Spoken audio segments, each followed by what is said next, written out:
I can't believe we just blew up KotOR's yacht. That's gonna destabilize crime throughout this whole sector. Yeah, well, you'll understand if I hold back the tears. You don't understand. Crime in the YouTube system, it's like the economy. Plus the power vacuum. Even if Voga gets up and running again, the system is gonna be feeling the effects for years to come. Yeah, well, at least we didn't find that the weird name. Says Kyle? Well, that's not true. I already found him. Actually, he found me first. He hired me to watch out for you, keep KotOR off your back until he could meet with you. We'll need to head back to Nar Shaddaa, to that safe house off the docks. I said I'd meet up with him there if we ran into any trouble. What do you want now? If you thought to escape my notice so easily, you would be wrong. As a token of my goodwill, I present to you a gift, this droid. It will serve you well on your journey.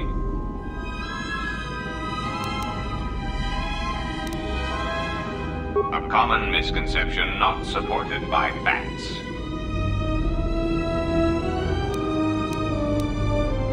As I indicated, this unit will remain with you and guard you. It will also serve as an effective voice for my orders during your journey. I cannot harm you. You are the key to saving the Republic. Pray that you do not prove yourself otherwise.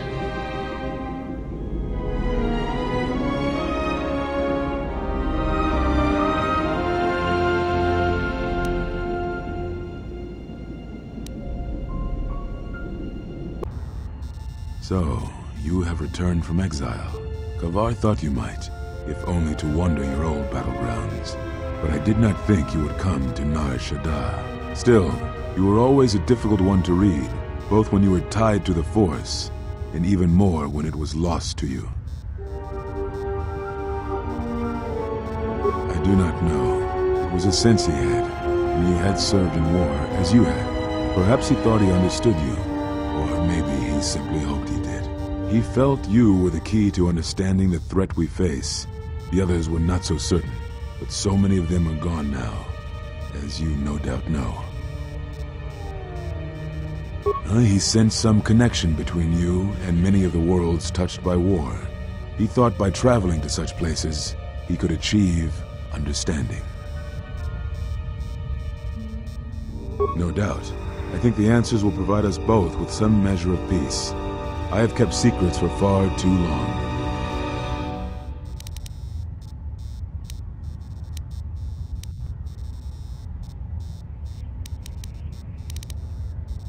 They have scattered, but there is purpose in their movements. It is both to hunt and draw out our enemies. Somehow, we, are being targeted through the Force, and when Jedi gather, we are vulnerable. So we have chosen places where it is difficult to sense others through the Force, whether on planets dense with life, or touched by war. In such places, we may conceal ourselves, gather information, without presenting ourselves as targets. It was part of KotOR's plan. Yes, he felt if our enemy cannot detect us, then perhaps they would believe themselves victorious and show themselves. And we knew that the war would be lost if we continued to act as we had. I do not know where they wander now. There are few of us, though. Too few, and I have not heard from them in some time. Vrook still lives? I had not felt his presence for some time. What I can tell you, I will. It is a long story, but there is no harm in you knowing. And someone should know. Only a handful of us remained after the Jedi Civil War, barely 100 in number. Then, even that 100 began to vanish, in places where the Force seemed blind. The only pattern we determined is that when Jedi gathered, they were seen no more. At the last Jedi conclave on the Miraluka world of KotOR, the entire planet was wiped out, an entire race destroyed, because the Jedi chose to gather there. It was only then that we realized we were facing something far more powerful than we knew how to fight.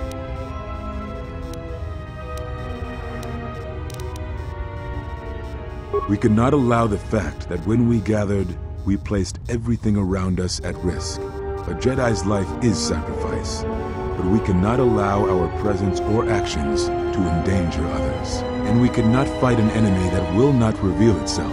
But any Jedi, anyone who is strong in the Force, who attempted to track down such a threat, vanished without a trace.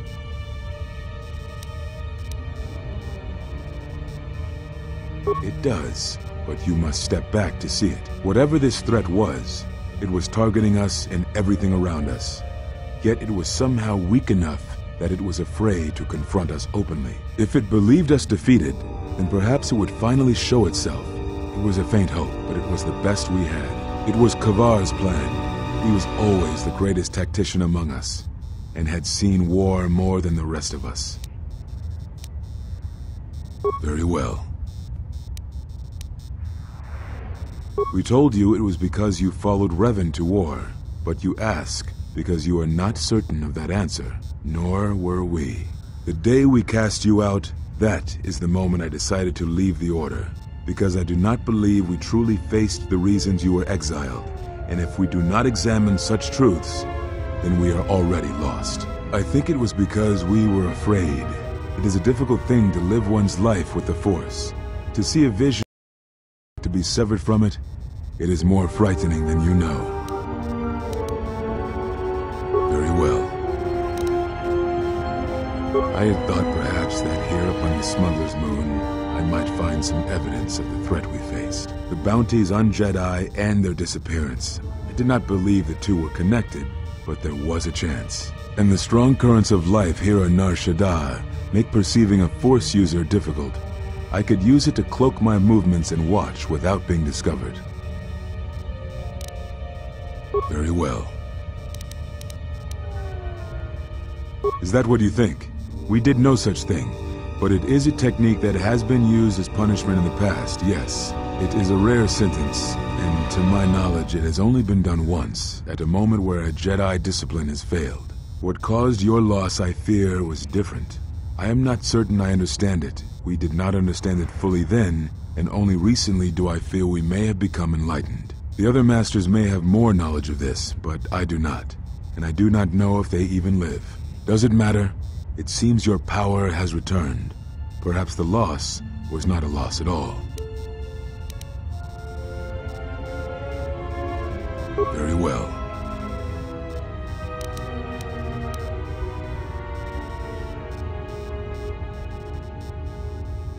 Ah, so the records of your trial were found. Good.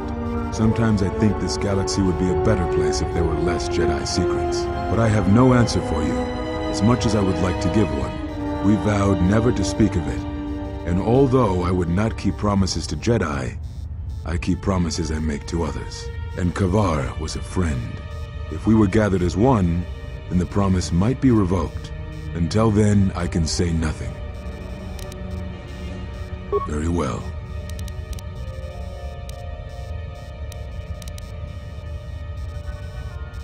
Yes, such bonds are a connection that can be formed at moments of crisis, or in the slow understanding that grows between master and apprentice. It is most common between two beings who are sensitive to the Force.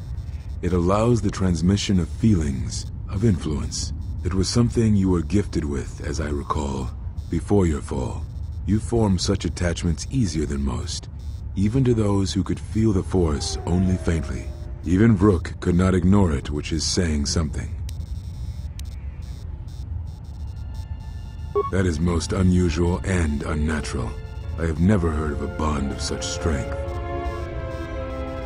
There were a few within the Order who knew more than I did of such bonds, but their students were few, lost in the Mandalorian Wars. It was rumored that Revan studied such bonding deeply, both through the Jedi histories and with certain teachers, before he left the Order and went to war. I do not know. A bond between two living beings is not something easily broken. It is not a choice. It is like breaking a feeling, like turning away from the Force. To break a bond, your feelings would have to change, or one of you would have to die. But even then, the bond wouldn't go away. It would simply be empty, a wound. One of you would have to die, but even then, the bond wouldn't go away. It would simply be empty. A womb. Very well.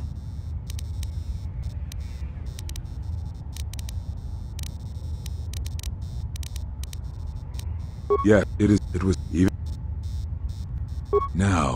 Now I must take up the role I was ready to cast aside.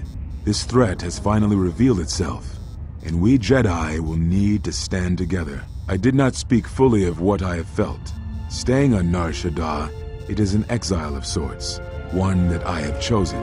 I, too, lost a Padawan on Malachor, not to the battle, but to the alternative, to the teachings that Revan brought from the unknown regions. And I was not the only Jedi Master to watch a student turn on them.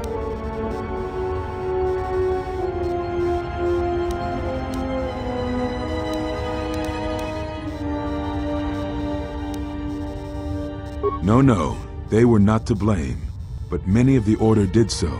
It was a difficult time, a time of strong emotion. Perhaps the Council, perhaps the Order itself, had grown arrogant in their teachings. It is easy to cast blame, but it is perhaps time the Order accepted responsibility for their teachings and their arrogance, and come to recognize that perhaps we are flawed. Not once did I hear one of the Council claim responsibility for Revan, for Exar Kun, for Ulic, for Malak, or for you. Yet, you were the only one who came back from the wars to face our judgment. And rather than attempting to understand why you did what you did, we punished you instead. Our one chance to see where we had gone wrong, and we cast it aside.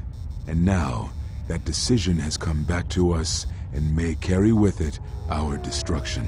Perhaps there is something wrong in us, in our teachings, and though I tried, I could not cause that thought to leave me, so I left the Council. And I was not the only one. That is why many scattered, and why many in the Republic do not trust us, and why we do not trust ourselves. Make no mistake, I am no Jedi. This is the end, you see. After this, there will be nothing, and I think it will be for the best. Do you wish to do battle now? I have nothing more to say.